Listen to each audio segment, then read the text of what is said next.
On paper where the story's told, facts and truth, the legend grows. Lionheart's here with fire to spit. It's on paper with Anthony Smith. With Anthony Smith. Welcome back to On Paper. I'm Kelly Murphy. More importantly, that is my co-host, former UFC light heavyweight, the ultimate girl dad himself, and obviously my better half, Anthony Lionheart Smith. Anthony, it's been a minute. We only took 1 week off, but it feels like I haven't seen you in years. I know, and I, excuse me, I felt like, I was like in the middle of the Canadian bush, and I was like, well, I'll be able to get it in. Like I'll squeeze it in before I get home, flip a bag, head out to the fights in Jersey, and I felt like I lied to everyone because I thought for sure I was going to be able to do it, and I was just so slammed and just had zero time, and now I feel bad. So that is 100% my fault. Creepy video too. You were like whispering. Yeah, I was literally hunting. I was in the blind. And you lied. I did. I lied to everyone. It wasn't on purpose. But how did it go though? So you were there obviously a day longer than you thought you were going to be. Mm-hmm. The whole week got screwed up, but how did it go? It went really good. I had a good time. We flew into Edmonton, stayed the night in Edmonton, and then drove 4 hours into Alberta in the bush. And yeah, we went hunting. We got everything I really wanted a wolf, but wolves are very difficult to hunt and very scary and whatever. But yeah, I ended up in a... And you were just unsuccessful? You didn't even see any? No, I didn't even see one. Turns out bear hunting is very scary for sure. It was nerve-wracking for sure. But it went well. It was a good reset though. Like, I know there's probably a lot of people that are like, anti-hunting or what. Totally understand. You can fast forward this part a little bit, but it was good to just be out in a wall tent, sleeping on a cot in a sleeping bag with a wood burning stove to keep you warm, like just to be completely, disconnected from light saturation and just the city. And I think there was 8 of us in bear camp and like 8 other hunters that were from all over the country. Was actually no Canadians there, which I thought was weird. You all congregated in Canada and there was no Canadian? Yeah, it was all Americans. But just people from different walks of life, different places in the country. So it was cool to sit around a fire, have a couple beers after everyone's done. And then, it was fun. It was a good time. Kind of giving like summer camp. That's what I did when I was a Girl Scout. Yeah, kind of. Just like more guns. But it was a good time. It was a good time. I tagged out, so I shot 2 bears. One really big trophy bear that I really want to post on Instagram, but I know that people are going to lose their goddamn minds. Everyone hates you already because they just find a reason to. I know. That would not be good. No, it would not be. I still been thinking about it because it is such an enormous bear. It's like, I don't know that I'll have to go bear hunting ever again. Like you feel that accomplished by it, that you might be done? For sure. I don't think I'll ever shoot one bigger than that. Dumb question, but yeah. Do you just leave it there? And no, you did it and you're done? No, it's going to be in my basement. What? Shortly. Well, not shortly. It's going to take a while. Yeah. I'm going to get it fully mounted. It'll be a life-size mount. I hate that. Yeah, my wife does too. That's because I would never go back to the basement. She's not super pumped about that part of it. That's for sure. Oh, or the rug that's going in my office. She's not super happy about that either. The rug is from the same. No, it's from the other one. Okay. Yeah. Anyways, all right. I don't think people have to fast forward any further. But yeah, listen. I'll leave it in the comments. Oddly enough, I am doing a I keep seeing this subscription thing on Instagram where like you can pay to like see the like more exclusive content. Like I promise I'm not posting my balls, but I'm gonna post like the things that I do in my like more personal life that maybe I wouldn't have put just out there for everyone to see. So I did put one quick video from my hunt on the subscription thing. I don't think I have any subscribers yet, but yeah, I think that's where I'm going to probably put the actual bear picture, and then I'm gonna start doing some cool stuff. Like, well, I'm gonna keep doing the same shit that I do. I'm just gonna start showing maybe more of it, which has I kind of did get a been push notification. I'm assuming it just went to all of your followers, and it was like, probably subscribe to, Lionheart Ace, and I was like, come on, like what we're doing OnlyFans now? shit. I mean, maybe who knows? I don't fight anymore. Maybe I do just start putting out. I don't know. Didn't Cory Sandhagen say he made like $2 million showing his balls on OnlyFans? Did he? He said something like that. Maybe I just made that up. Hold on a second. That's something we should definitely fact check and not move past. You think so? Yeah, I I'm gonna think look it up so. right now. I let you say Why? a lot of shit that we just move on from. Not sure about that one. Wait, I'm gonna Google it right now. Cory Okay. Sandhagen balls. Ugh. UFC star Cory Sandhagen made over $2 million in a month on OnlyFans from pictures of, hold on, his balls. Look at that. What's the source? Yahoo Sports. Okay. I ripped my headphone out. That's how um. shocked I am. Okay. Yeah, we got a new revenue stream. That's Listen, what we got. you also Bears just and gave. balls. Yeah, Bears and that's balls. that's That's what what we're you should doing. call it. Can you name the I subscription think tier? so. I don't know. I'm gonna try. Okay, well that's Bears and exactly balls. what you should call it. Perfect. You also gave me Um. a fantastic segue because speaking of Cory Sandhagen, he's probably going to be next for Merab Dvalishvili after Oh, Merab successfully defended his fucking terrible. bantamweight title. That was a terrible No, segue. it was It was not. terrible. There's not a lot of ways you can go from talking about balls to And then UFC move into 360. Merab. That's Yeah. the segue. I Balls thought to that Merab. that was the best way it was going to No, happen. no, we're gonna have to retry that. I don't think we're going to. Yeah, we're gonna have to. Go ahead. I have a sick dog too. It's been rough.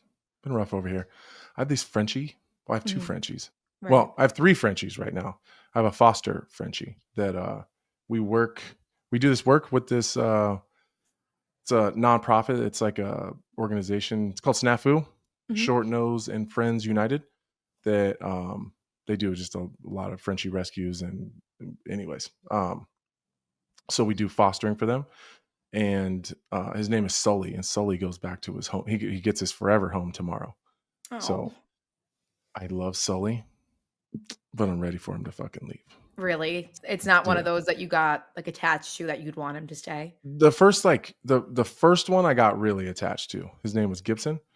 I got really attached to Gibson, and if it wasn't for one of the rules is that you can't personally adopt the first one. So if that rule wasn't there, Gibson would be here now. Yep. But it's actually really cool. Gibson now lives in Pennsylvania, and we're actually friends with we ended up like staying friends with the people that have him. And the husband's a big fight fan. Fortunately, he's a Steelers fan, so that's too bad. But so that was Not cool. everyone can be Chiefs fans. I know. The second one was pretty cool too. I would have kept her. The third one was fine, but this one, really like him. But it's time for It's him to go. time. Yeah, he's only like 6 months old. He's a fucking maniac. He's very much a puppy. I don't know. He's weird. Very, very good dog, but he's weird.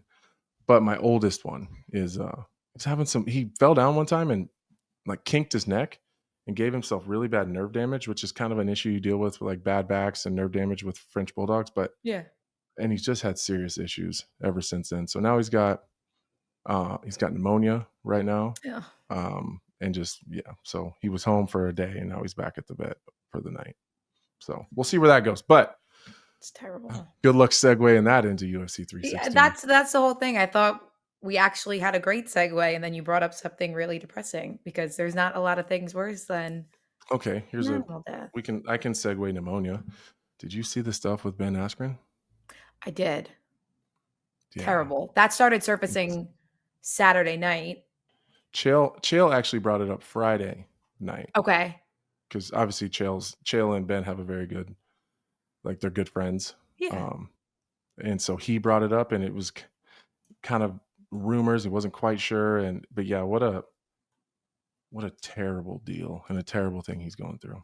Yeah. For those who don't know, his wife, Amy, had posted on Facebook, I believe she posted Saturday night, that Ben was hospitalized with severe pneumonia and at that time was unresponsive, just asking for thoughts and prayers. And I've been looking, I haven't seen, much of an update. I'm sure it'll be quiet until there's something else to Right. say, hopefully positive, obviously.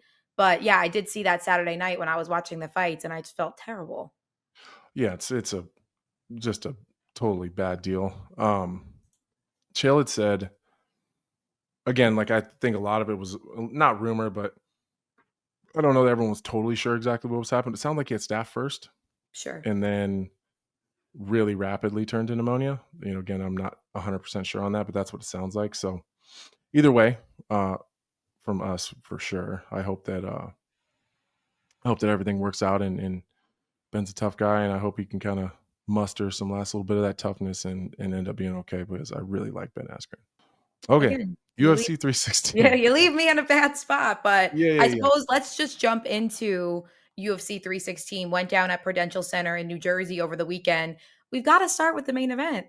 Merab Dvalishvili just keeps getting better and better. He retains his bantamweight title, third round sub over Sean O'Malley. That's his first finish in almost 5 years, which I just love because I think people get on Merab for being more of like a boring style point fighter kind of guy.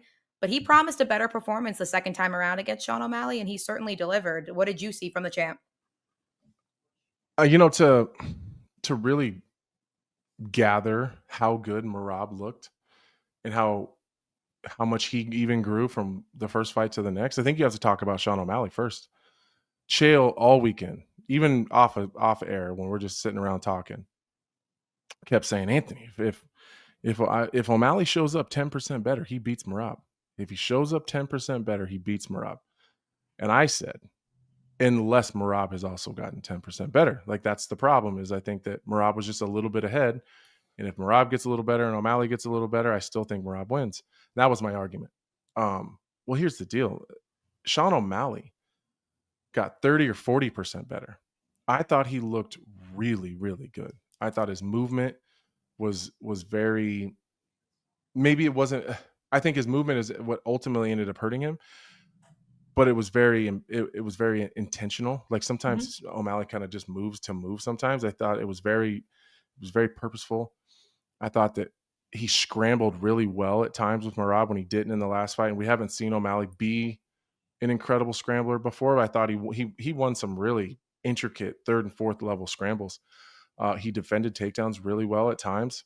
Yep. Um, I thought his striking looked pinpoint. I think he got a whole lot better. And then Merab finishes him. I feel for O'Malley right now because what a shitty spot to be in because you tell yourself all through training camp, I'm going to make all of these sacrifices. I'm going to change all of these things about what I have going on so that I can win this fight. And then now it feels like it was all for nothing, which as long as he continues fighting, he can grow on top of the steps that he took forward. But you can do everything right and lose. And that's kind of, I don't know that I can really pinpoint a mistake that he made. He was just not good enough in some of those spots. And that just blows my mind. It just blows my mind that Merab was able to make that many advancements while still winning and being successful up to that point. People don't usually change things until they have to. He didn't have a reason to change anything. I know that the narrative moving into this week was Sean O'Malley's injury, and he just had to be healthy and he had to be able to do the grappling and wrestling leading up to the fight, and that was the only problem and that he would win. And that's kind of what he even said. But his actions didn't say that. His actions told me, because I'm reading between the lines. Like he's not saying this, but what he's Yep. doing is telling me even though I was injured in the first fight, I didn't like how it felt. It seems like he believed that the injury wasn't the problem, that it didn't help. But if the injury was the only issue, then you only focus on just being uninjured in the rematch. And then, of course, you try to be as good as you can be and grow in every area you can. But he changed his lifestyle. He changed the things that he was doing, whether that's smoking weed or jerking off or or social media, or he dropped the sugar, the sugar act. Essentially, he didn't even do anything with his hair.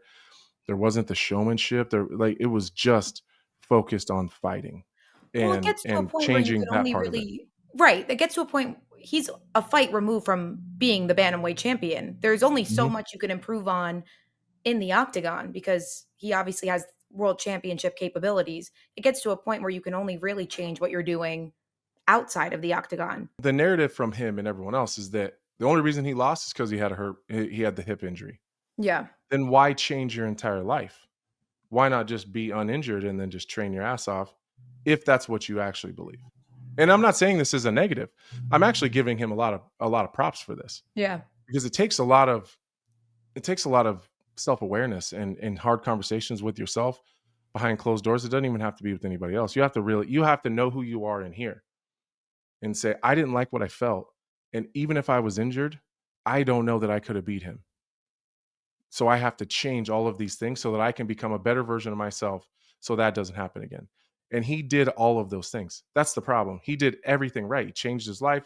He took away the vices, got off of social media, obviously got significantly better, enough to where it's very noticeable that that was a better version of Sean O'Malley than we've ever seen. for sure. That might be the best version of Sean O'Malley we've ever seen. It's just, and that's why I feel for him, because he still didn't win. That's a hard pill to swallow on a Sunday morning, And I suspect, listen, don't cry in your beer for Sean O'Malley. He's an extremely rich man and extremely capable. And I wouldn't be shocked if you find him in a title fight in the future. But it's a tough pill to swallow on Sunday morning. Well, it's hard to count Sean O'Malley really out of any fight because a lot of guys at 135 on paper are stylistic nightmares for him. The Merab Dvalishvilis of the world, the Aljamain Sterlings of the world, the Umar Nurmagomedovs of the world. But then he goes out there and he beats Aljamain Sterling, and it's like, well, shit. Like he can go with these wrestlers and grapplers, even though he's a stand-up sniper, sharpshooter kind of guy. And then Right. he goes in there against Merab on Saturday night and he looks even better than he did the first time and he still loses. So it's just a weird spot for him to be in. Like I Right. don't know. Again, there's no reason to feel bad for Sean O'Malley. He's laughing his way to the bank, but For it's a sure. weird spot just in his fight career, like where he goes from Saturday night. Yeah, he's at a bit of a rebuild, and that's okay. That's okay. He's in a position to do it. He's young. He has all the skill and ability to do that. Um, but being a world champion, you have to really focus on your mindset and what you want, and take some time and come up with a game plan and stick to it. So on the O'Malley side, he's going to find himself in a main event. It's going to be a main event. It's going to be a big fight. It's going to be a tough guy. Um, that's just where he is in life now. So he'll be fine.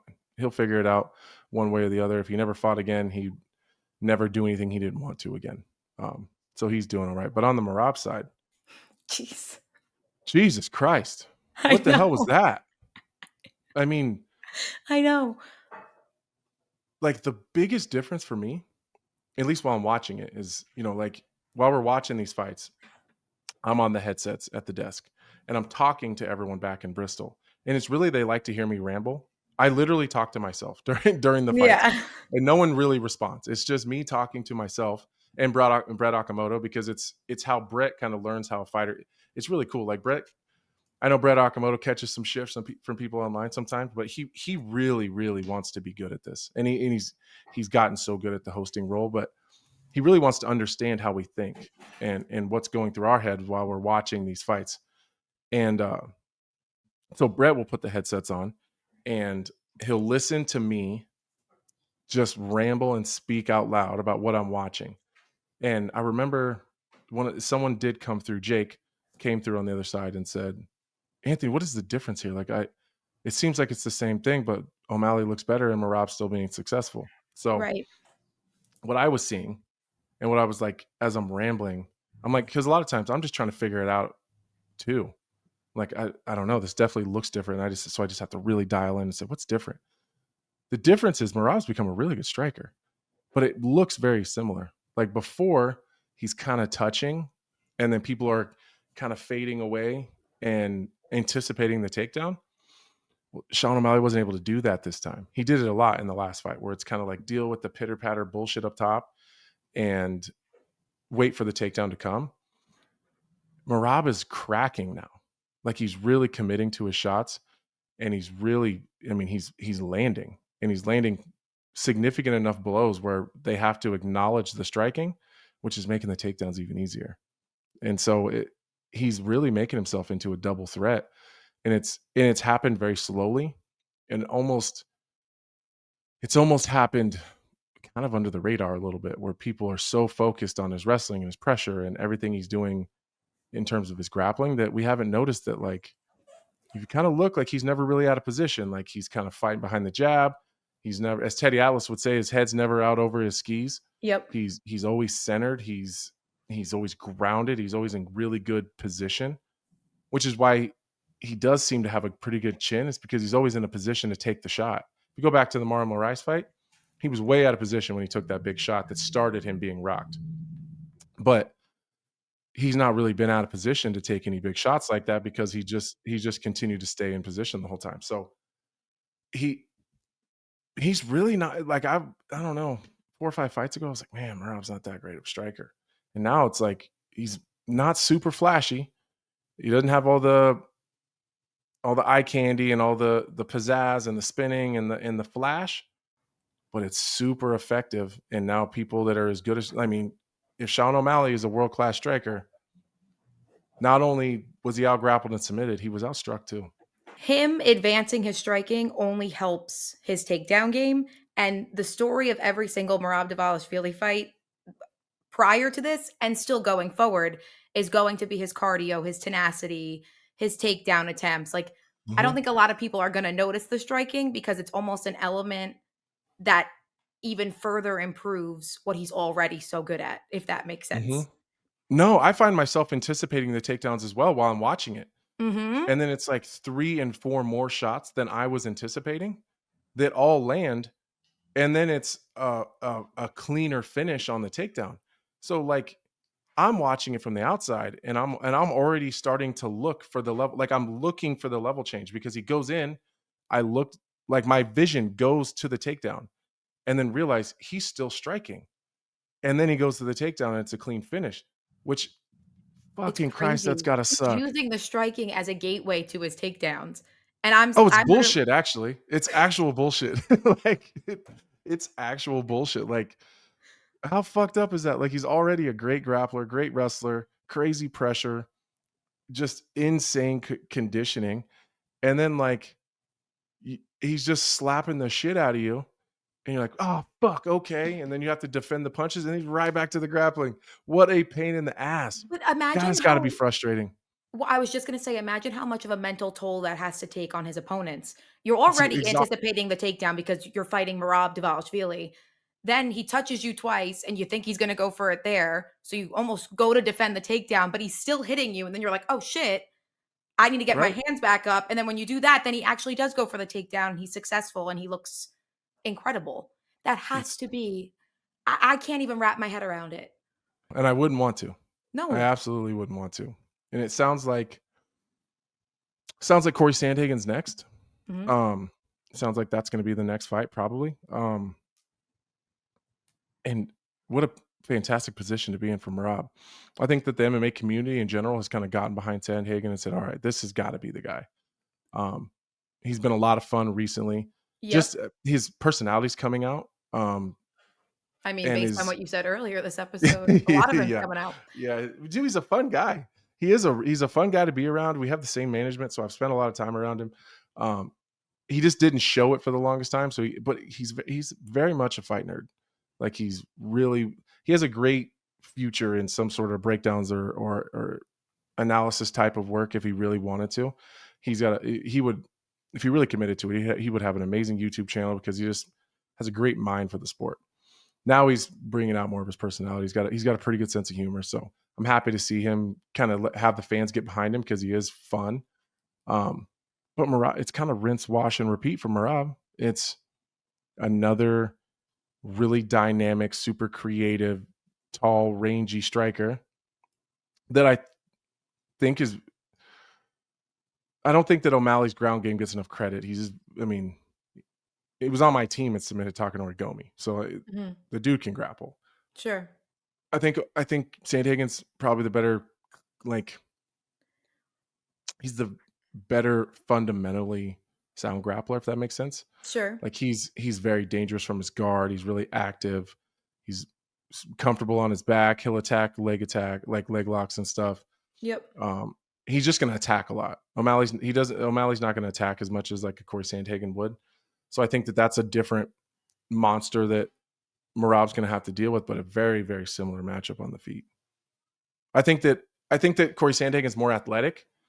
Agree. Than Sean O'Malley is. Like you're going to have to worry more about jumping attacks, spinning attacks, fading away, and having more creative entries when you think he's he's kind of bailing and escaping. Like shit like that's going to be more dangerous. I think that Cory Sandhagen is. I think he's a more prolific finisher, and I think he's more violent than O'Malley is. That makes sense. He's just meaner. I agree. I think it's kind of a give and take because like I think O'Malley has the power advantage on Cory Sandhagen, but Cory Sandhagen can certainly finish you on the feet. I think Cory Sandhagen's a little trickier in a way. Like I know their styles are similar, but I think Cory Sandhagen gives you a little bit more to think about. And you talk about good title fights. I saw a stat on Twitter today from Andy Hickey. He's at Andy Hickey MMA on Twitter. And he said Merab Dvalishvili and Cory Sandhagen have beaten the entire top 10 at 135 between the two of them. Merab's beaten O'Malley, Petr Yan, Umar Nurmagomedov, and Henry Cejudo. And Cory Sandhagen's beaten Song Yadong, Davison Figueiredo, Marlon Chito Vera, Rob Font, and Mario Bautista, who's going to join us a little bit later in the show. But you talk about a good title fight. Between the two of them, they've cleared out the best of the best at 135. Yeah, that's wild. Isn't that? I mean, that's the fight. That's the fight. It really is, and I'm excited. I'm excited to watch it. I'm excited to spend a lot of time breaking it down, and just to honestly kind of excited to see what the fight nerd in me is excited to see what game plan both of these guys bring, because Merab's going to have to change something. He's going to have to get better. He's going to have to grow, and Sandhagen's going to have to do something we've never seen him do, and that's deal with a really, really high level grappler. He tried versus Umar, and it was a great fight. He had his moments, but wasn't able to get a win there. He's going to have to, whatever happened there, he's going to have to fix. We've seen him in there where like Cory's gotten so close a couple times where like he just needs one more win and he's in. And it happened with the TJ Dillashaw thing, and he dropped that one. And again, I'm not going to get this stuff going again, but I thought the Cory, no, I think me and Cory, I think me and TJ are good. I think. So you obviously thought TJ won that fight. I obviously thought Cory Sandhagen won that fight. I thought it was very close, super competitive, but I thought that Cory Sandhagen won, which is fine. It wasn't a robbery. It was close. But he would have gotten a title fight off of that win. That was my point. And then he was right there with Umar. If he beats Umar, he gets a title shot. And then, he's just been just shy. So I'm just happy to see him find himself in a title fight. It's exciting.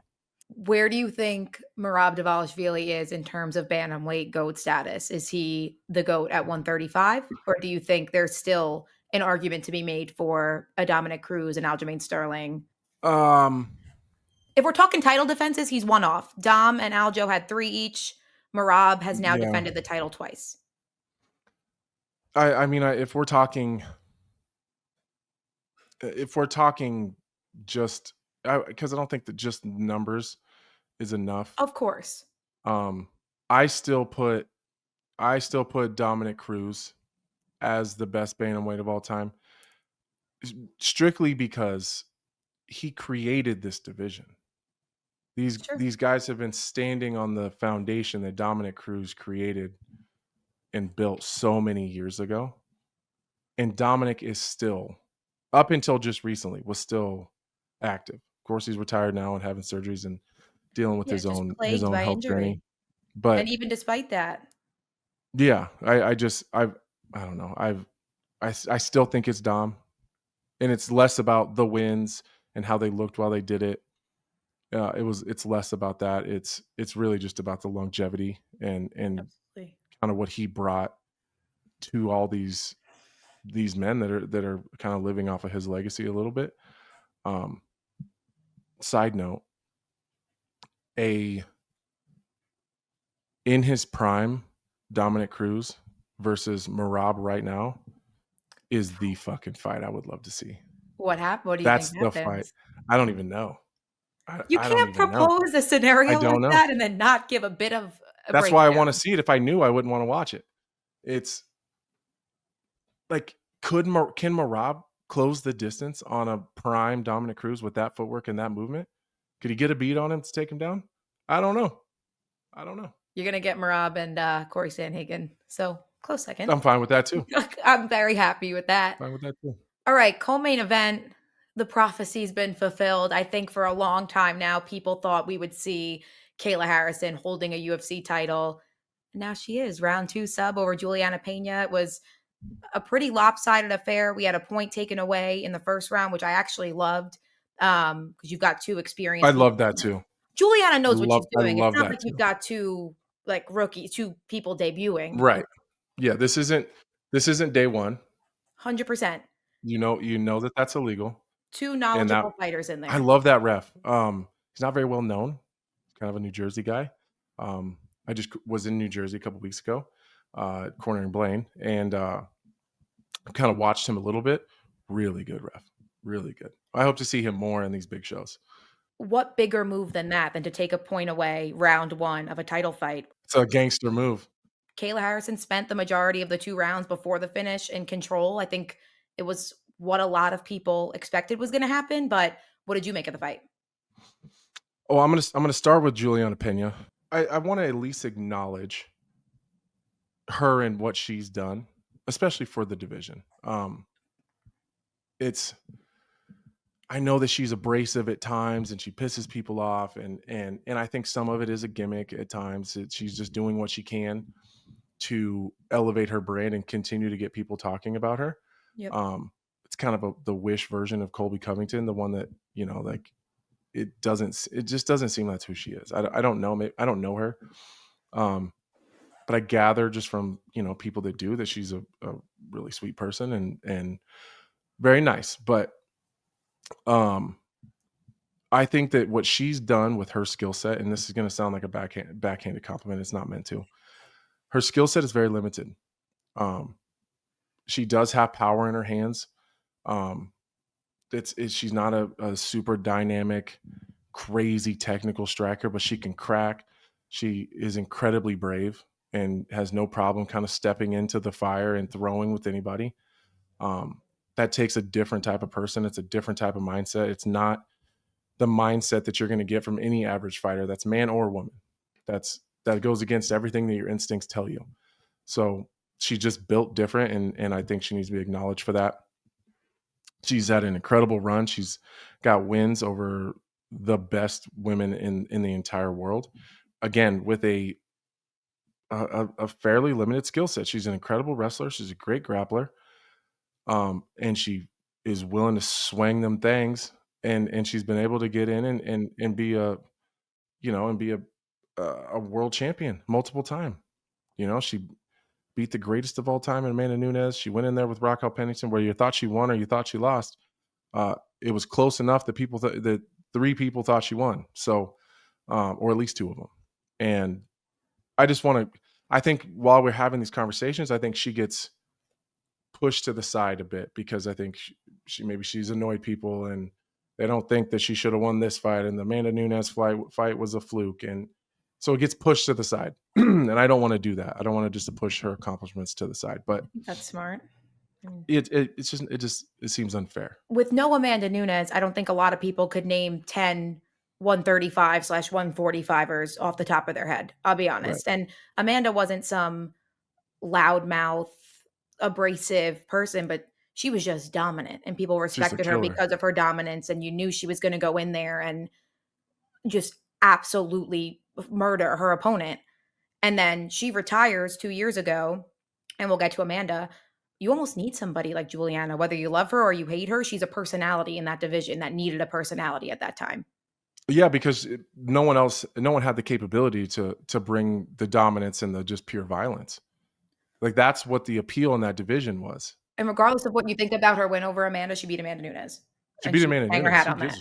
Yeah, like, at the end of the day, like if John Jones would have slipped on a banana peel and still gotten in the octagon with a broken leg, I'd fucking stand right here and tell you I beat that motherfucker. I don't even care. I As don't you care how it should. happened. I don't care why it happened. That's a goddamn win, and I'm going to keep it. And that's exactly how she should act. Now, us as fans and analysts are going to be the ones that tell you the truth. But from her perspective, who gives a shit? You got to win. You got to dub over Amanda Nunes. That's all that matters. But if you think about what the division was, if you think about Ronda, now say what you guys want about where her skill set was at the time, where the division was at the time, and where the skill level was of the division at the time. Ronda's fights were exciting because she was violent. Now, as time goes on and people get better, we start to find out like she wasn't quite as good as maybe we had thought she was. But the finishes were brutal and exciting. If you look at Holly Holm, she was exciting. I mean, look at the knockouts that she had. I mean, she's an incredible striker. She was fun to watch. She just brutalized Ronda Rousey with the head kick. Miesha Tate was exciting for and again, this is all in a vacuum of the time that we're talking. Like during this time, these were the exciting women in the division, and they had great personalities. Holly Holm, very, very professional, super attractive. There's an allure to her because of the team that she comes from. Miesha Tate, very, she's done analyst work. She's worked on the radio. She's very personable. She's fun. She has a very fun, bubbly personality. Like people are attracted to her. They're drawn to her. And then the division started to make this change where now it's getting more like it's Amanda Nunes type of fights, and Valentina Shevchenko was in the division, and now they're just goddamn monsters, And then Amanda kind of reigned over for a long time, and then we had the Cyborg fight, and like these are just violent things happening in there. Absolutely. And Julianna Pena is not that person. She's not. She's gonna be a brute. She's gonna run you over. She's gonna get into these nasty grappling exchanges. She's gonna be just hard-headed and never quit coming forward. But she doesn't have the abilities that some of those other females had, so she had to do it with what she had. Now that Amanda Nunes is gone, we needed her brash, real unagreeable personality, because that was kind of what we had. 1000%. So I just wanted to take probably longer than I should have to just give her some shine. I mean, she's accomplished a lot she's outkicked her coverage for sure. Like she's accomplished more than her skill set suggests she should have. And I don't say that to knock her skill set. I say that to uplift her for her effort and her just good old fashioned fucking try hard. And Absolutely. she'll still win fights. Like she'll still beat girls that she shouldn't beat with that. Even next, whoever's next, she's still gonna beat most of them with just that alone. She wants the winner of Harrison Nunes next, which I don't think she is foreseeable, but that just goes to show fucking something to that. There's something to that where the rest of us are like, fuck, you might have just, I mean, you're a two-time champion of the division. Like, let them do their business, and you just fucking fight someone else because you're getting paid like a former champion. So just go like, she's like, nah, fuck that. I want harder fights. Like that goes to show who she is. 3 fights ago, she gets mauled by Amanda Nunes. And on Saturday night, she has to tap in a millisecond so Kayla Harrison doesn't break a limb of hers. And she's like, fuck it. Whoever wins that fight, I want in. She's like, fuck it. I'll do that shit again. I'd be like, I'm actually retiring. It was nice to know you all. I beat Amanda Nunes a few fights ago. Have a good one. Yeah. Yeah. And I bet she's made a shit ton of money. Like, for sure. You got an Amanda Nunes fight with you getting the pay-per-view points in a rematch. Then you win the title again. Now you're on a Sean O'Malley card as a champion getting pay-per-view points. Fuck yeah. Good for you. Like, great. Good for you. Good for you and your daughter. Like, fuck yeah. Like, that makes me just like, she won the game. She won the game. If she never wins a fight again. Like, she won the game of MMA that Dean Thomas talks to me about all the time. She won the goddamn game. Such a good point. Moving on to Kayla Harrison. Goddamn, we're gonna have to enjoy her while she's here, because it ain't gonna be much longer. I'll tell you that. I bet we don't have 3 more Kayla Harrison fights at 135 pounds. What more is this woman supposed to accomplish in combat sports? Seriously. Well, there's other matchups I'd like to see for 100%. Sure. I don't know that she can make 135 pounds 3 more times. It's probably it makes me nervous. It's a 1 or 2 and done, I'd imagine. And what a What a goddamn legend already. I mean, she looked really good in there. I mean, you got to remember, like, she won the Olympics in like 2000 for the second time in 2016, I think, at like 170. I might be wrong, but it's like 174 pounds. Like, I don't remember exactly what the weight class was, but it's in the 170s. Like, Kayla Harrison, I say this with all due respect. If she wasn't in a weight cutting sport and she was just allowed to live and eat and work out the way that she wanted, continue to do all the same workouts, but not cut the weight, that's a 185-pound chick. Jacked. Yeah. Like, she's just naturally a very yoked. strong, yoked person. So she's definitely over 180 if she just allowed herself to just grow and just train the exact same way she does now. It's fascinating. I listened to something she said. It took her 15 weeks of dieting. She couldn't miss one workout of one day. You know what her cheat meal was? When she felt like she just needed a little sugar and didn't have enough energy and felt like she was going to pass out. What? During the entire camp, she ate 3 spoonfuls of peanut butter. Throughout the whole camp. That's a different discipline's not even the word. Not prison. She's not going to, human nature, like, humans can't sustain that. It's not sustainable. She can do it a few times. And that's probably it. But, like, man, I wish we would have really committed to this 145-pound division. Not, and again, it was kind of full of, you know, blowing up 35ers. 2020, yeah. I mean, but had we taken the time to kind of let it, maybe it wasn't going to be the most competitive or the most exciting, and I don't know, maybe just keep it around to let these other real 45ers that are out there, because they're out there. They're just girls that can't make 135, and so they're not in the UFC. So, but there is some out there. If we could have, again, hindsight, nobody knew that this was going to happen, but if we could have just kept it around and let it happen and let the people grow into it. Like, Larissa Pacheco was a bantamweight. She couldn't make bantamweight now if her life depended on it. Right. Because she's just grown, and because she's in a situation and in a organization where it's a full featherweight division, like a full women's featherweight division. And your body becomes accustomed to that. It's accustomed to that now. So, like, letting that happen over time is what the issue is. It was going to take time for that to happen, because there are some girls that would love to grow into that weight class and not continue to just kind of make themselves miserable. I think, and especially for women, I think it's healthier to let them do that, because we see, you know, again, I'm not going to get into women's health issues, but you hear people talk about it all the time. Like, you know, I'm in MMA gyms with lots of women, and they talk about it all the time. It creates a lot of long-term issues that men don't have to deal with. Like, we're talking about childbearing issues and, you know, hormone levels and all things that they're going to have to deal with the rest of their life that they wouldn't have to if they could move up and hang out at a different division and allow their bodies to be healthier there. Right. But I understand from a business perspective, if it's not making money, it makes no sense. So I don't know. It's unfortunate now, because I think Kayla's only got a couple fights at this weight class. And maybe that's me speaking for her. That's just me assuming. Like, I could make 185 if I had to, but like just once, maybe twice, like maybe twice. So I feel like she's in a very similar position, like one more, two more, maybe, but it's got to be worth it. Like, if you beat Amanda Nunes, who else are you going to do that work for? But that's what I'm saying. You say that there's matchups that you want to see. Aside from Amanda, who do you care to see her fight? You guys have been thinking I'm absolutely crazy. Here we go. Macy Chasson is a big 135-pounder. She's long, she's rangy, nasty striker, and she has an underrated grappling game.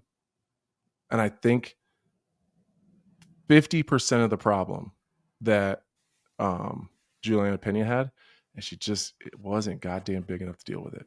Yep. She's not strong enough. She's just not strong enough. But I've stood next to Macy before and thought to myself, holy fuck, how in the hell did you get to 135 pounds? It doesn't make any sense. And that's not in like a negative way. I'm not saying that's a huge bitch. She's like a large, like very physically imposing person. Just standing, like she doesn't feel like she's that much shorter than I am. Like I know she is, but like when she's standing next to you, like she has a presence about her. And I think that she's really starting to turn the corner, and people are gonna be like, "You're fucking crazy." Maybe, Yeah, maybe, I get what but you're saying. You're not wrong. it's matchup specific though. Like I think in that matchup, especially with the judo player like Kayla, leverage and length and range make a big difference. Gosh, it's just such a tough sell because I feel like not I feel like I know Amanda Nunes versus Kayla Harrison. Well, that's the fight for sure. That's what people care about. It's going to be hard to beat Amanda Nunes and go to anybody. Who else is in the division? You've got the rankings pulled up, I'm sure. I'm gonna pull them up right now. I was actually looking to see how tall Macy Chesson was, and she's 5'11". She's not that much shorter than you. She tall. Julianna Pena, Raquel Pennington, Kayla Harrison, Ketlin Vieira, Norma Dumont, Macy Chesson, Irene Aldana. Then you start getting into Aileen Perez, Myra Bueno Silva, Yana Santos, Carol Rosa. Where's Macy ranked? 5th. I like it. I don't. Anyways, I'm not here to sell a Macy Chesson Kayla Harrison fight, but I'm just saying there's other fights that interest me. I wouldn't say as much, obviously, but that's an interesting matchup for me. But we're probably not going to get it. That's my point. So probably not going to see that because if she beats Amanda Nunes, which is a big if, it's a big if.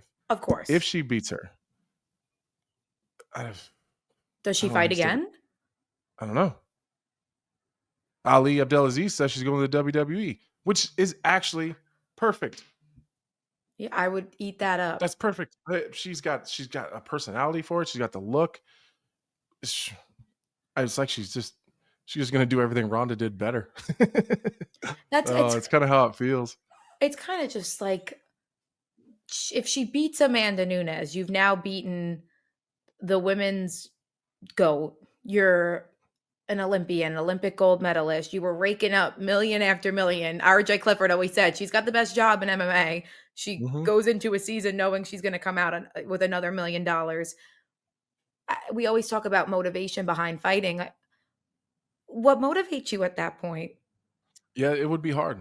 It would be hard because they're probably not going to do like if you never know until the fight happens, but like feels like that's a one and done. Like whoever loses, you know. The mindsets of both of them are going to be the most interesting part for me going into that fight. And I said this on the post show, and I said this exact same thing leading into the Gilbert Burns Kamaru Usman fight. Word on the street is that they didn't train together very much. That's what Amanda said. Yep. That it was not very often, very infrequent, and it was early in Kayla's career. But fighters know. They really, really know. Like, you can watch someone train. You can see them in those gyms are very intimate settings. Like, maybe they didn't train together, but she definitely trained with someone Amanda trained with. And for sure. They know exactly what each one of them bring to the table. And they both have a pretty good idea who's going to win that fight. And whoever was losing, whatever rounds they did have, or whoever is perceived by both of them to be the one that's kind of behind the 8 ball here, is telling themselves like, no, it's different. I've changed. I've gotten better here. I could change this. And they're convincing themselves that it's different. But they both have a pretty good idea. And they'll never tell you. And even if they pretended they were telling you, you wouldn't know who was lying and who was telling the truth. But if you go back and you look at the buildup, because personalities are so different. But if you going into the Gilbert Burns Kamaru Usman fight, I had a pretty good idea, just from because I'm fucking sleuthing and asking questions from training partners and like. Yep. But they were pretty tight-lipped, but they inadvertently give you hints, right? I'm trying to figure out like who got the better of most of those exchanges, because it's not always the champion. It's not. I've seen champions get absolutely decimated in the gym and then go in whatever fight they have next and just look really good. But there's that one guy that just gives you. Everyone's got their kryptonite. Yeah, everyone's got that person in the gym. So, going back and looking at the lead up in the interviews and all the promos and what they were saying, you can kind of deduce after that, like, oh, okay, this is what Usman was saying. This is what Gilbert Burns was saying. Like, now I can kind of see it. I can read between the lines after you've seen their interactions afterwards. It was very big brother, little brother after that. Yep. So that's what I'm interested in, is like trying to figure out like who's telling the truth and who's lying. Because they know. That's the most fucking fascinating part of it to me. They actually know. And like those things can change. I'm not saying that's 100% vision into like whoever was losing in the gym or is the one that is going to be the perceived loser between the two of them. Because there's a moment while they're face to face in the middle of the octagon. Which, holy moly. Like, hold on to your butts, everybody. Because this is what I'm thinking while I'm watching it. Like, just say that Amanda was the one that between the two of them in the gym, but just between them, they know one of us is probably ahead and one of us is going to have to work really hard to close that gap. Just say that Amanda's the one that's ahead. She's staring her in the eye saying, you fucking know that I'm going to beat you. And then Kayla's looking back like, this isn't a couple years ago. Like things are different now. I'm better now. Like there's a different I gotta go back and rewatch. There's a different conversation happening, like just in their looks. Like you only can see that if you're a fighter. Like it was like very, I don't know, very very nice and playful and like, oh, congratulations, can't wait to fight you, blah, blah, blah, blah, blah. It's gonna be a really good time. And then boom, it was fucking real serious. That's not for the fucking cameras. They're having a conversation. There's a conversation happening. You fucking know what happened last time we went together. But she's like, no, motherfucker, this is different now. Now I'm the fucking champion. Like, that's what's fucking happening right there. And then it's like back to, congratulations, because that's what we're supposed to do because we're professionals and we're on TV. But there's a moment there where it got real fucking serious. And like, that's that silent, weird conversation happening. And I have to go back and I had the fucking goosebumps watching it. Like, because I want to be inside of their heads. Mm-hmm. I want to know, like, which one is supposed to win. That doesn't mean it's going to happen, but because Amanda's been out a long time, Kayla's been super, she's been active, and let's not forget, American Top Team knows Amanda Nunes inside and outside. So they know her biggest secrets. They know what she's hiding. They know how she reacts to adversity. They know like the things that she hates. They know the places that she loves to be. They know where she goes to hide when she's tired. They know where she goes to hide. They know what she looks like when she's hurt, but she's hiding it from the opponent. Like, they know what that looks like. They know what her face looks like when she's not enjoying a certain thing.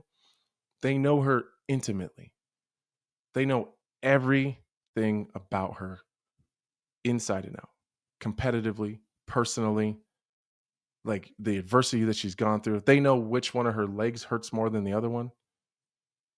Like, they know that her right hand has got arthritis, so she's not going to throw it as like the little fucking things. No, I'm not saying that's a thing. I'm saying they know the little small intricacies that make huge differences. And they know it all. They know it all. So it's almost like that part of it is almost a bit unfair because we're not getting just a clean Kayla Harrison versus Amanda Nunes fight. Now Amanda doesn't only have to game plan for Kayla.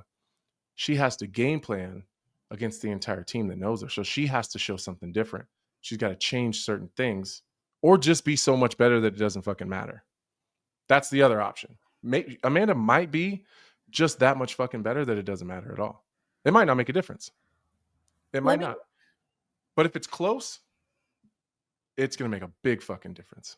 I bet. Because let me ask you, when Gilbert and Kamaru fought, did Henry Hooft corner either of them? I don't think he did. I don't think he did either. So just from a mentality standpoint, because everything you just talked about obviously goes into the training and the preparation and the in-round, I mean, in between round adjustments and things like that. Mm-hmm.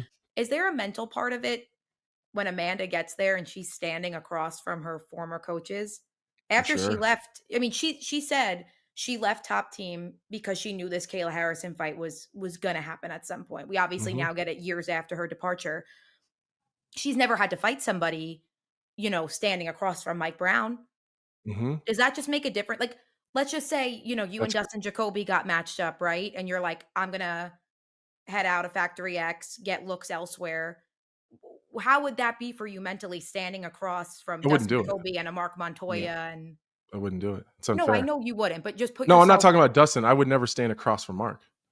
I just wouldn't put myself in that position because he knows everything. He knows it all. He knows all the fucking secrets.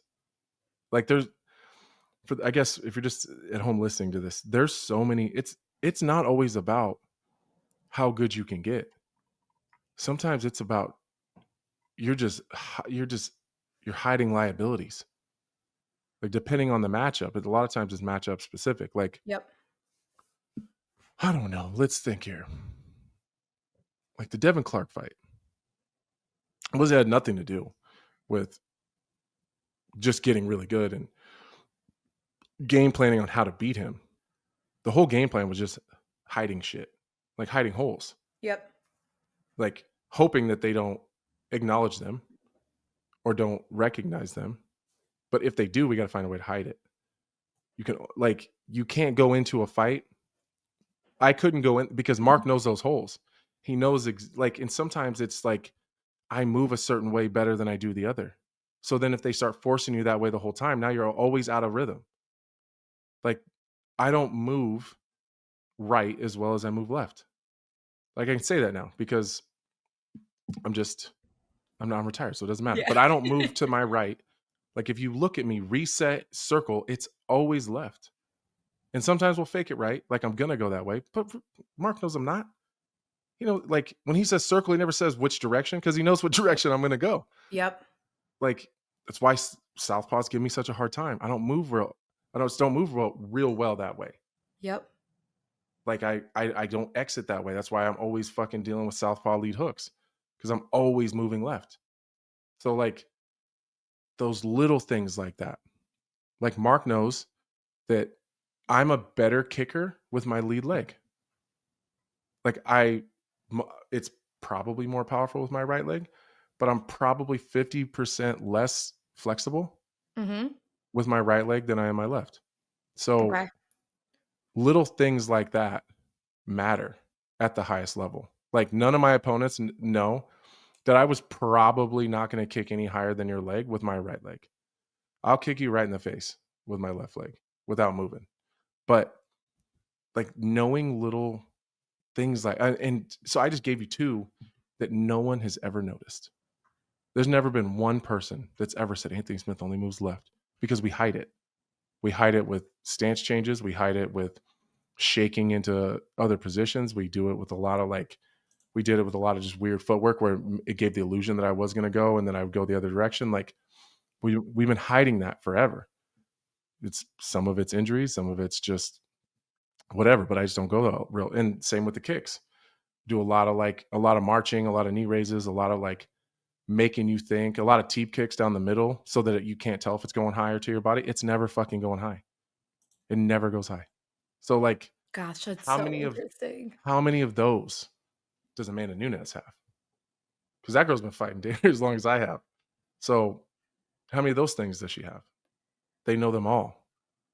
They know all. It's down to the grappling. Like I'm not gonna disclose all my secrets there because I'm still gonna do some jiu-jitsu competitions. But like if you force me at one direction passing a certain way, you're gonna be more successful going the other direction.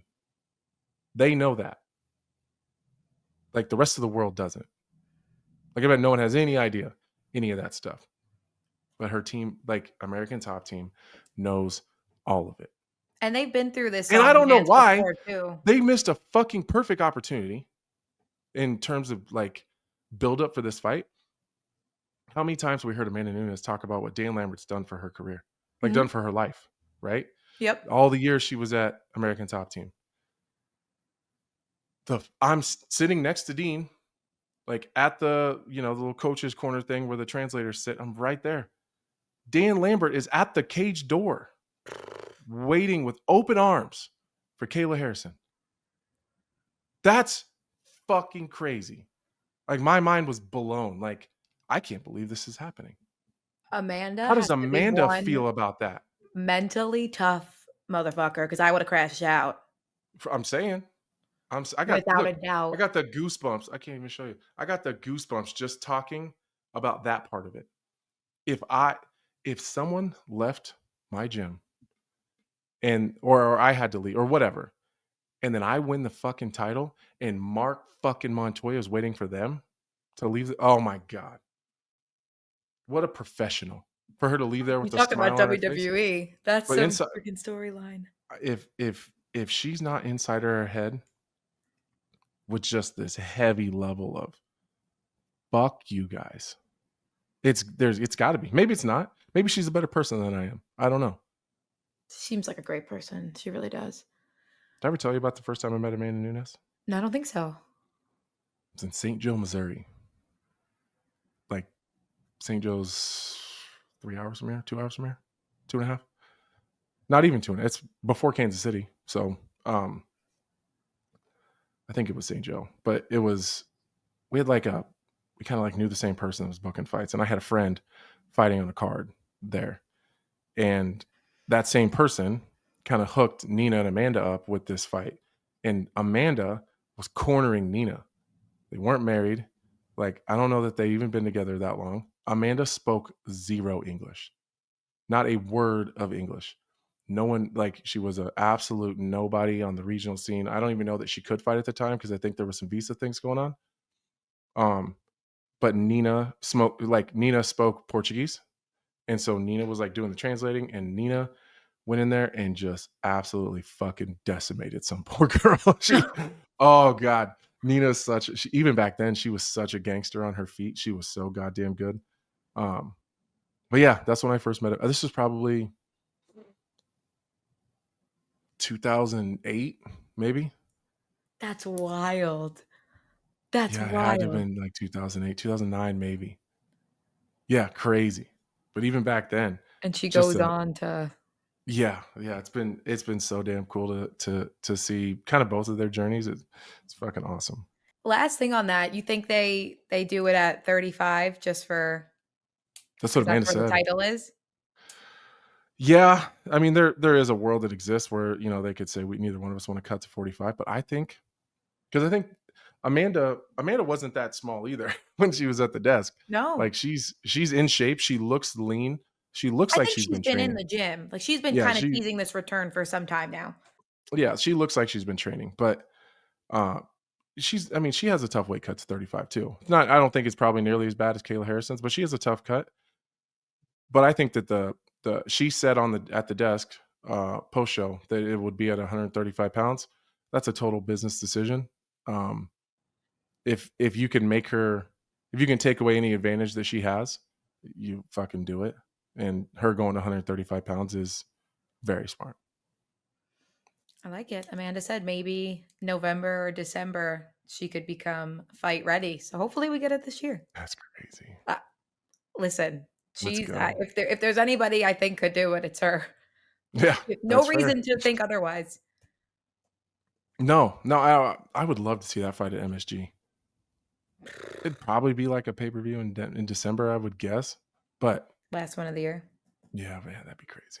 I'm sure Kayla wants it as far away as possible, just to try to be a normal human for as long as she can before she has to go back to prison. Of course. Yeah. Patchy Mix debut spoiled by Mario Bautista, who's about to join us. Yeah. No, I'm gonna give Patchy a little grace. UFC jitters are a thing. I think maybe he was a bit more confident. He did seem a little bit outside of himself. He's always been very confident. Mhm. Seemed a little chippy throughout the week, little maybe overhyped, just like a little more amped up himself than I've seen him before. We've never seen him in the UFC, so maybe that's the difference. We've had a lot of unsuccessful debuts for guys coming into the UFC from other organizations because it's not a regular debut. This is a big spot. There was title talk aspirations. If he wins this one and maybe one more, he finds himself in a title fight. Because he was a champion coming over, last Right. Bellator Bantamweight champion. I mean, how many champions have been really successful from other organizations coming over? But what I will say is more often than not, it feels like too little too late. You have Patricio Pitbull come over and it's like, damn, if we would have saw that fight with Yair Rodriguez 5 years ago, Right, it's different obviously for different sure. conversation. Patchy Mix, it did very much feel like the right It's the timing. right time. Yeah. No, I agree. And like I think, as I was breaking down his fights, I did find myself watching the fight going, he's so flat-footed, man. He's so flat-footed and he's not moving his head. And then I kind of checked back to like my study work. Like I wrote that down. It's flat-footed at times, not a lot of head movement at times. He kind of comes in and out of it. And he did that in the fight. Like towards the end, you're like, dude, where was this? Yep. In the first round? Yep.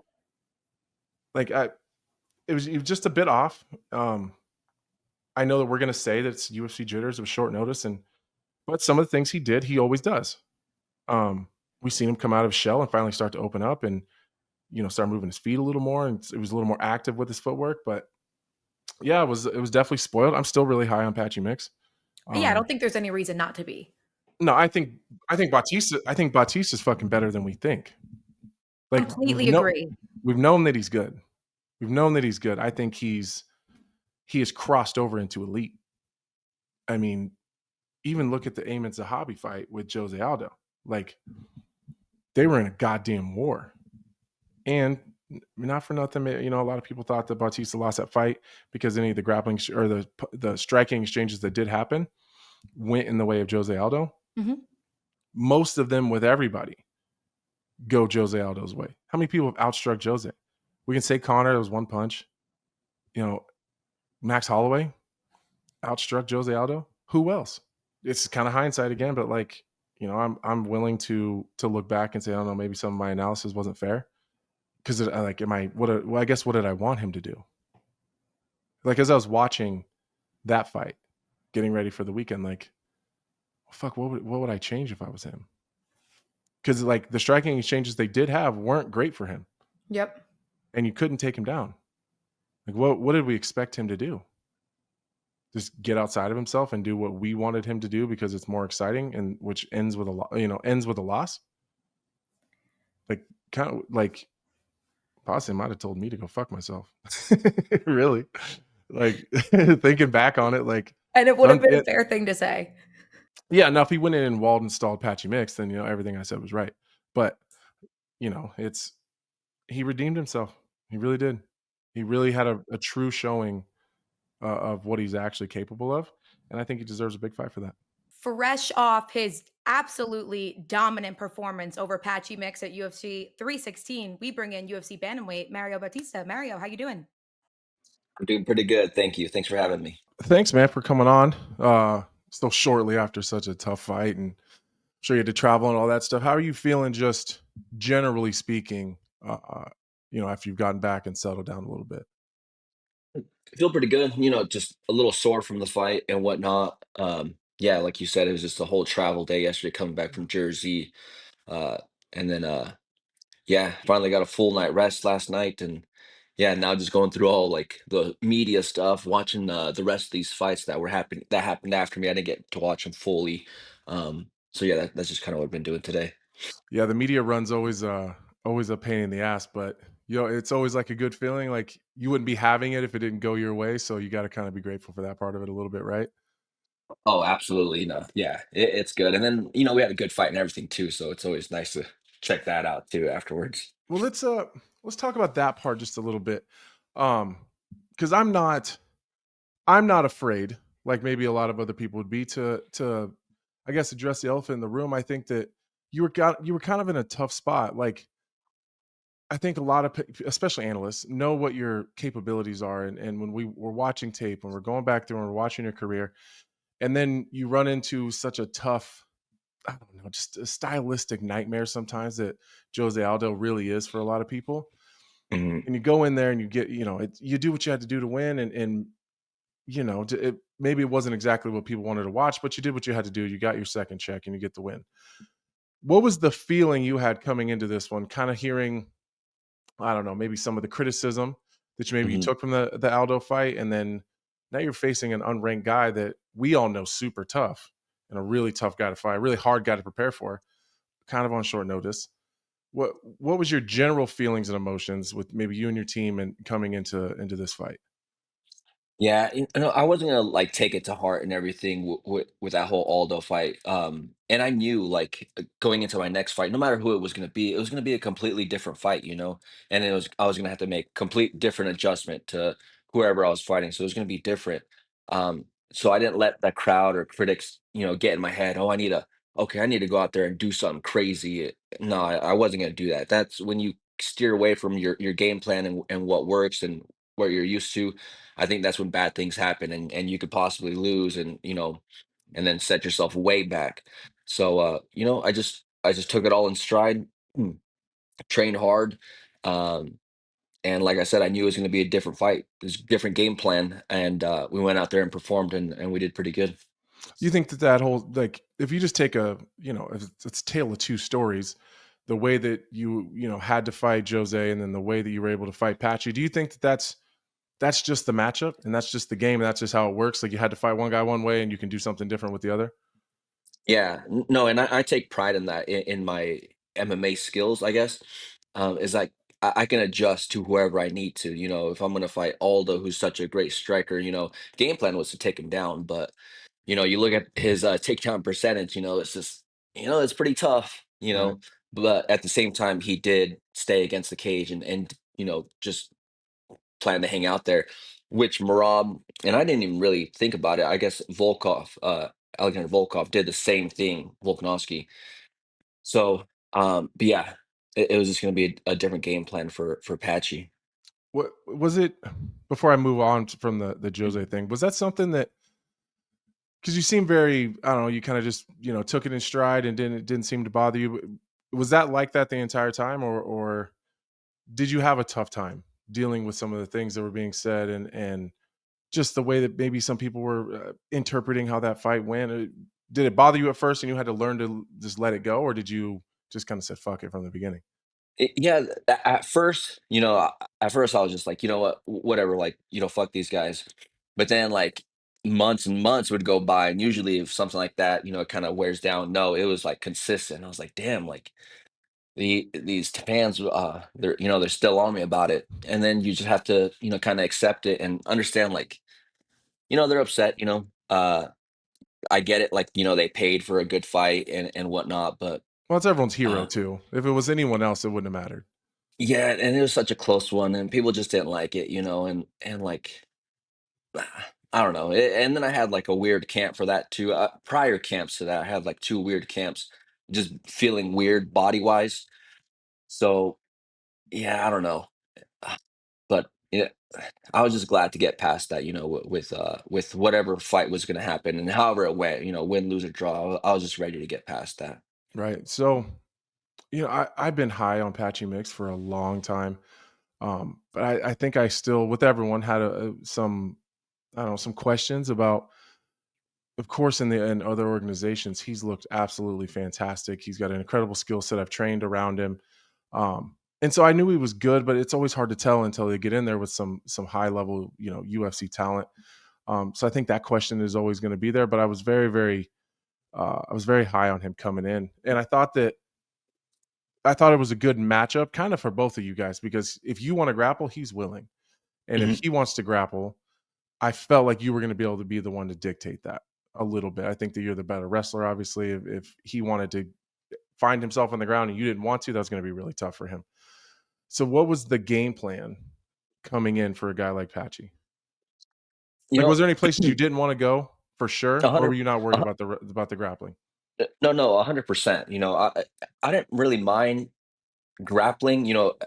I just for towards the end, I just kind of decided to towards the end of the camp, just decide to avoid it completely. Because you don't want Patchy on your neck. You don't want to be in a front headlock. You don't want to shoot a lazy double and him get a front headlock, or you slip up or something and he jumps on your back.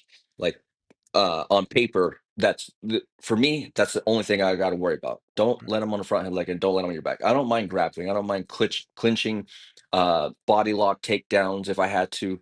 I didn't mind any of that. But you're in there. You don't want to make a mistake, and slip and you trip or he catches a kick, and he takes your back. So, but I knew 100% that I was way better. I was better than him on the feet. I had better movement. I could fight from both stances, and he just kind of comes forward in one stance until he grabs you, or until I shoot in too deep with some certain strikes, and he grabs you, and then we're in his realm. So that was the game plan, and I had the cardio to keep it up for all 3 rounds. You know, I thought it was I was really happy for you after seeing the performance, after knowing the kind of some of the criticism and the bullshit you had to deal with, and then you come in and had an absolute. I thought it was the best fight of the night. To be honest, it was the most exciting for me. I got to sit there, cage side. I came down from the desk and was able to watch it up close and personal. I thought it was one of the best fights of the night. So I was happy that you were able to just kind of switch that entire narrative. Like, all right, here's who he actually is, and here's who he can be. Maybe the Aldo thing was just a one off, but um, what did you? Where would you put him? Because now I think the narrative is, well, it was kind of short notice and maybe had the UFC jitters, but again, if we're really paying attention, you can kind of go back to some of the fights that he's had before, the fight he had with Magomedov, where you do see some of that stiffness and the flat footedness and the lack of head movement at times. And although I know that if he gets to a spot, he's going to be a tough guy for anybody in the world. I didn't necessarily see a version of Patchy Mix that I've never seen before. And I don't know that that's the narrative. And I think that's another one of these things that's a bit unfair to you. Because I think maybe maybe we were expecting something different, but I think we got a pretty good version of who he is at times. Is that a fair analysis, I guess? Is that what you see when you're standing in front of him? Yes and no. Like, yeah, I understand. I think it was 4 weeks that he had. I know he's been saying three, but I think it was 4 weeks that he had. Maybe 3 weeks of work, and then the weight cut week. Um, but if we're gonna start, this for that, I took Brian Kelleher on 3 weeks' notice, and I finished him in the first round. And if I put myself in Patchy's position, where I haven't fought in a year, I'm waiting for something to come up. I'm training at the gym, getting myself to about 80%, 80% redlining it, And if they give me 3 weeks, boom, I'm going 100%, so where I can catch up and be fully prepared for a fight.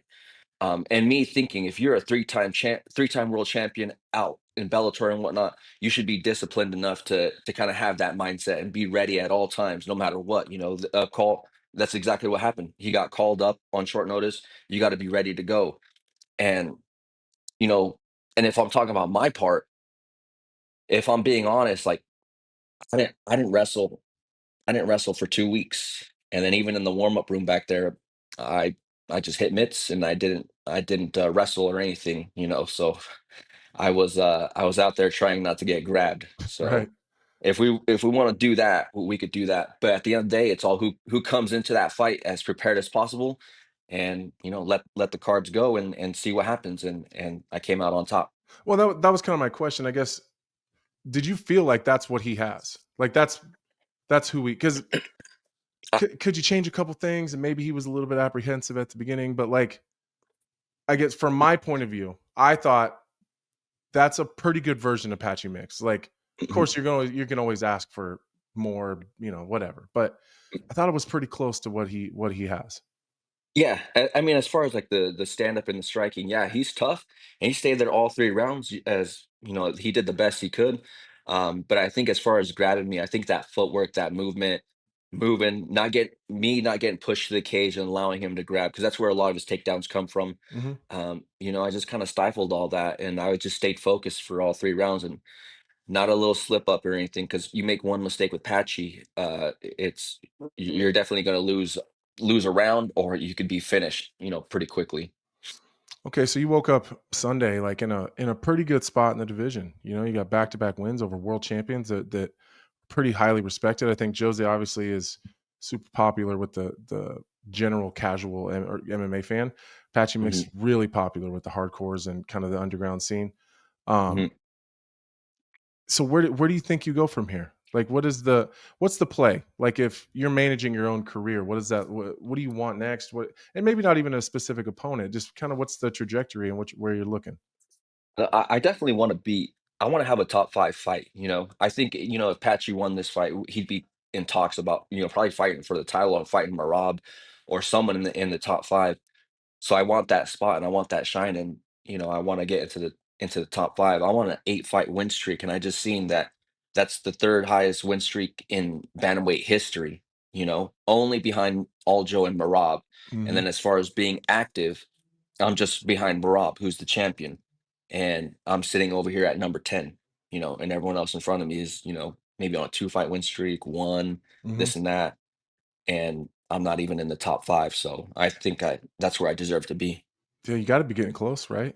I mean, you would Yeah. if we're just thinking about the division and who's in it and kinda what's going on, I get the feeling that it's pretty wide open. There's obviously Sandhagen and that's probably what's gonna be next is what it seems like. Yeah.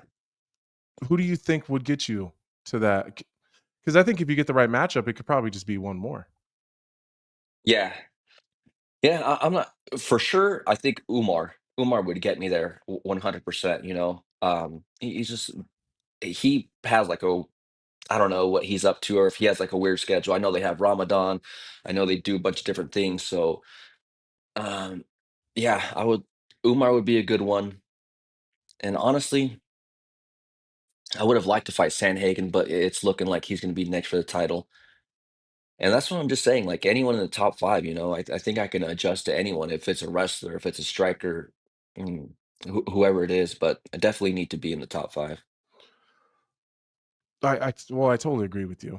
And I feel like we've seen some of these situations before, and I'm a little bit unsure because I think that I think you've had a super dope run. It's hard to win 8 fights in any division in the UFC, but specifically the lower weight divisions. They're just so talented down there. Because at heavier weights, you can be really good at one thing and kind of get away with that for a long time. But at the lower the weight classes, the more well rounded you have to be, and so to win 8 in a row, I guess I'm saying that to just give you some more shine. That's hard to do. But why do you think it's taken so many? Like, if I'm really looking back, even as I was breaking down the fights over the weekend, I worked the desk. The Aldo one is the only one that's like, that one's, wasn't maybe that wasn't the Mhm. best showing, but the other ones were incredible. So why do you think that you've been put on this trajectory where it has taken so many fights to get you to where you are now, where you may be one away from the title? I'm thinking probably just personality presence, social media presence and stuff. I'm more of a quiet, like reserved guy. I'm not gonna like put on an act or like, you know, and and do all these things just to, you know, move myself higher up the rankings. I kind of like let my fighting do the talking, but I guess like it only gets you so far. Apparently, I'm 8-fight win streak, and like I said, I'm right here at number 10. So maybe that has something to do with it. I know that all the fight, didn't really help. So hopefully we turn the corner with this fight that we just had, and keep we're building off of that, and maybe it just need to put myself out there a little bit more with the fans and whatnot, and media and following and this and that. So I don't know. Well, we'll I see. mean, that might be a fair assessment as well. I don't know that you need to be something that you're not. I think a lot of times the fans just want to see things that they don't typically see. And I'm a little bit guilty of it too, because as I'm sitting here talking to you, I was thinking, I wonder what he does for fun. Because I don't really know, because you are very quiet and reserved, and I don't know that a lot of people know a lot about you other Yeah. than when they see you on a Saturday night. So I guess before I let you out here, I know you got a lot of other interviews to do. What do you enjoy doing? Like, what do you do in your free time? What's your home life look like? Uh, Honestly, man, it just sucks. Like, I guess I'm like a really boring guy, but I'm pretty disciplined, man. Like, I'm already like right now, I'm just like thinking like, man, what do I do? Like, I want to go to the gym. I want to go train. I want to get back on my schedule, my 2-a-day schedule, morning, come back, eat my lunch, take a nap, go back to the gym. And that's how it's been for years, um, and that's what's gotten me here. That's what's gotten me here to the top of this division, is just having like that mentality, that workers mentality. So yeah, other than that, it's just hanging out here with my family. My daughter's right here. Uh, How when old she is your has daughter? school, she's 6. Oh, how's that going? I got Uh, old daughters, so I know how that goes. oh, yeah, how many do you got? 4 daughters. Yeah. 4. Yeah. Yeah, no, I got Yeah, I'm talking about you. That's awesome. Yeah, she's 6, and man, it's just been crazy now. She just got done with school, and now she's doing gymnastics, and it's just crazy to see her grow like physically and do all these little cartwheels and stuff and do this balance beam stuff, and I'm able to help her like do these things that she needs to do to move up these next levels in this gymnastics, like because I know how to move the body like through jujitsu and fighting, like I can Hmm. kind of help her like, oh, okay, you need to do this and this and that, and it's been fun. You think you kind of got to grasp, okay, I know how to raise like a 5-year-old, and then they turn 6 and they have like a different It's mentality, and totally like they different. starts, yeah, like she guilt tripped me into getting a dog, because I was all saying, oh, she wanted a dog. I was like, all right, save your money, just little things like that. Save your money, we'll get a dog. Then one day she just broke down. I've saved all my money and you still haven't got me a dog. The next day I went looking for a dog. I'm like, damn, she put me on the spot. Yeah. You draw something for me? And then I get nice things like Oh, this. there we go. What'd you get? What'd you draw me with? Oh, that's incredible. I love you, Dad. And then See, it's because I got her McDonald's today. yeah, there we go. It's the Yeah. small things. Yeah, man. I Yeah. mean, man, I hope you that's a beautiful thing, man. It really is. So I hope that you I know it's uncomfortable sometimes. I have a really hard time like kind of sharing my family. I'm getting a little bit better about it, like kind of easing my way into it as well. But um man, I think a lot of people resonate with that. There's a lot of dads out there, a lot of family men. So um Mhm. congratulations. You've had an incredible run so far. And I don't see it slowing down anytime soon. You've had some I don't know, you've just done some incredible things. And I want you to get some shine for that. So congratulations again. And rest up, heal up, man. And I hope you got something super cool coming your way. And thanks for giving me a couple minutes of your time. Not a problem, man. Thanks for having me on the show. I really appreciate it. Of course, anytime. Anthony, Mario Bautista, all business until his adorable little daughter comes into the frame. How cute was Yeah. that? Yeah, total girl dad. I love that. I love that. Um, yeah, he is very business. Business as usual. But he's disciplined. He just does what he does and he loves what he does. So yeah, how cool. How cool is that? She came in and tricked him into the puppy. That's fucking hilarious because Listen, that's my life. I was a 6-year-old girl once. I've been there. Super cute. Good for him. I loved it. Yeah, when he gets another fight, I want to get him back on for sure. We're Yeah. gonna drag some stuff out of him for sure because I think he's holding back. He seems like a fun dude, so No, we're gonna I think drag it we out of were him. like you were at like on the cusp of doing so, but he had a lot to do today. Hmm. His schedule was jam-packed. So we're like, we got to get him out of here, but I imagine he'll be booked soon and we'll get him right back Oh on. yeah, I'm sure. All right, before we get out of here, because goddamn, can we ramble? I know. I want to ask you about the main event this weekend, UFC Atlanta, in our favorite, the welterweight division, which we haven't been able to shut up about the last 2 months. Right. We've got Kamaru Usman taking on Joaquin Buckley. Just early thoughts. How do you see this fight going? Um. Well, as you know, I don't usually get into my because I'm working that card, so I'll be in Atlanta. I don't really get deep into the tape study until like Wednesday and Thursday, but Yep. just generally, um, I think that it's a great matchup, but Buckley's done a really good job of really he's been mixing the martial arts very well lately. He's really blending his striking and his grappling together really well. I think it's gonna be tougher to do with a guy like Usman. Um, we've never really seen Usman show up and shit the bed. Like even in the Hamzat fight, like he had a slow start. You gotta remember he took that on pretty short, like 2 weeks notice, kind of off the couch, and was able to make that a really, really good fight. So he's just a physically gifted guy. Um, I don't think Kamaru Usman ever takes a fight that he doesn't 100%, but he doesn't fight often. So there's a reason he took this one because there was a lot, and there's something to that. Like there was a lot of other fights that he was probably offered or opportunities that he could have had, and for some reason he really liked this one. That that says a lot to me. I want to know what he sees. But yeah, I think Buckley's he's poised to put himself in a really good spot if he can get a win over a guy like Kamaru, especially if he can look dominant doing it.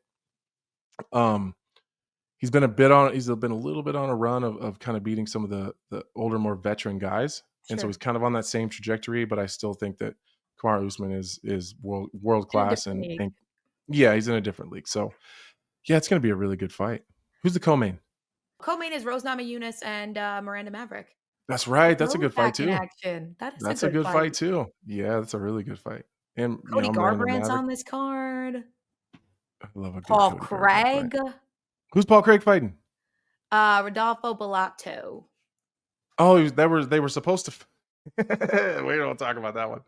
They were supposed to fight in Vegas at the Apex in a co-main a few weeks ago. If you guys are interested in why they didn't fight, you can get your Google machine out because I'm not going to say. Listen, in case anything. Actually, don't say it out. Okay, don't say it out loud. I want you to Google it right now, and I want to see your facial reaction. Wait, is this not? I already know this. Oh, okay. Starts with an H. It does. Ends with E's. Yeah. Anybody, just move on. That's fucking weird. Listen, you're gonna be in Atlanta. Start starving. Starving. What Oh, to make 85? Yeah, right. I want to do that shit at 205. I'm in though. It's a light heavyweight fight, hun. It's a light heavyweight. Yes, it is. Yeah, I could make light. Michael Chiesa on the card. Okay, it's actually. It's a good card. Yeah. Okay. All right. Well, Kelly, I'm gonna get out of here. I got shit to do. I'm gotta mow done your dealing lawn. with your done Skim dealing your with your pool. shit. I'm yes, both. But I gotta go to the gym. And yeah. The gym, you do that? Yeah, sick of your shit. And I'm gonna get out of Sorry, here. life's so difficult for you. I know, I'm kind of over it. If you guys are enjoying this, make sure you share it with your friends, like, subscribe, and yeah, we will see you guys after UFC Atlanta. We'll talk about all the shit that happened there, and we'll see you next week.